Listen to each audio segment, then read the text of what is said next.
देश भर में चल रहे कोरोना टीकाकरण अभियान के लिए एक उम्मीद भरी खबर सामने आई है।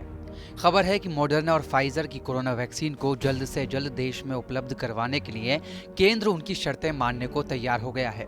Drug controller general of India DGCI ने साफ कहा है कि अगर इन कंपनियों की वैक्सीन को बड़े देशों और WHO से इमरजेंसी यूज की मंजूरी मिली हुई है तो भारत में इन्हें लॉन्चिंग के बाद ब्रिज ट्रायल की जरूरत नहीं है। अब हम आपको बताते हैं कि आखिरकार ब्रिज ट्रायल क्या होता है। दरअसल new drug and clinical trial rule 2019 के अनुसार जब भी विदेशी निर्माता भारत में वैक्सीन के इमरजेंसी यूज के लिए अप्लाई करेगा, उसे स्थानीय क्लिनिकल ट्रायल संबंधी रिपोर्ट जमा करनी होगी, जिसमें उस देश के लोगों पर वैक्सीन का इस्तेमाल किया जाता है जहां वो वैक्सीन बेचना चाहते हैं। इसे ही ब्रिज ट्रायल कहा जाता है। आपकी जानकारी के लिए बता दें कि इन दोनों कंपनियों की वैक्सीन से लोकल ट्रायल की शर्त हटाने से क्या फायदा होगा। दरअसल फाइजर और मॉडर्ना वैक्सीन का भारत आना देश के वैक्सीनेशन अभियान में तेजी ला सकता है।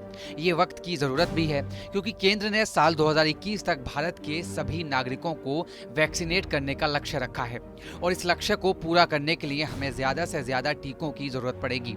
मॉडर्ना और फाइजर की वैक्सीन को भारत में लाने के बाद देश का टीकाकरण अभियान मजबूत होगा और सभी लोगों को वैक्सीन उपलब्ध हो पाएगी। केंद्रीय स्वास्थ्य मंत्रालय के सूत्रों ने बताया कि मॉडर्ना और फाइजर की सबसे बड़ी परेशानी वैक्सीन से होने वाले साइड इफेक्ट्स को लेकर जवाबदेही और हर्जाना है। इस मामले पर सबसे बड़ा पेंच फंसा हुआ था, जिसकी वजह से वैक्सीन बनाने वाली विदेशी कंपनियों के लिए भारत में वैक्सीन का दायरा सिमटा हुआ था। विदेश मंत्री डॉक्टर एस जयशंकर के अमेरिका दौरे के बाद इन मुद्दों पर भी कंपनियों से विस्तार से चर्चा हुई और ऐसे में इन कंपनियों की वैक्सीन का भारत में आने का रास्ता खुल गया है। हालांकि केंद्र ने इन कंपनियों की वैक्सीन के लोकल ट्रायल की वैधता को खत्म कर दिया है, लेकिन सरकार ने अभी वैक्सीन के इस्तेमाल के बाद होने वाले बड़े साइड इफेक्ट को लेकर हर्जाने या जवाबदेही जैसी शर्त पर फैसला नहीं लिया है। ये शर्त काफी बड़ा असर डालेगी, हालांकि इस पर भी फैसला जल्द लिया जा सकता है। अब हम आपको बताते हैं कि मॉडर्ना और फाइजर की वैक्सीन भारत में कब तक आ जाएगी। भारत सरकार से बातचीत के बाद फाइजर की कोरोना वैक्सीन जुलाई तक देश में आ सकती है। न्यूज एजेंसी PTI के मुताबिक फाइजर 2021 में 5 करोड़ वैक्सीन देने के लिए तैयार है, लेकिन ये कुछ नियमों में भारत सरकार से छूट चाहता है।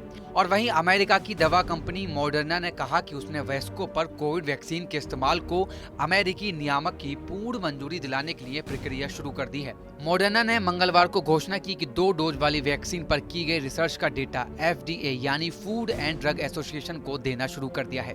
इस पूरी खबर पर क्या है आपकी राय, हमें कमेंट सेक्शन में बताइए। बाकी देश और दुनिया की तमाम खबरों के लिए देखते रहिए TV9 भारतवर्ष।